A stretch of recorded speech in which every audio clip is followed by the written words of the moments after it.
எல்லாமே எதிராக இருந்தாலும் சூழ்நிலைகள் தோல்வி போல தெரிந்தாலும் நான் கர்த்தருக்குள் மகிழ்ச்சியாயிருப்பேன், தேவனுக்குள் களி கூறுவேன்,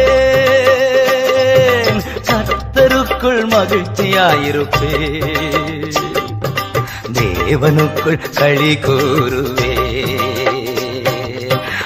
மரம் துளிர்விடாமல் போனாலும் திராட்சை செடி பலன் கொடாமல் போனாலும் கர்த்தருக்குள் மகிழ்ச்சியாயிருப்பேன், என் தேவனுக்குள் களி கூறுவேன்.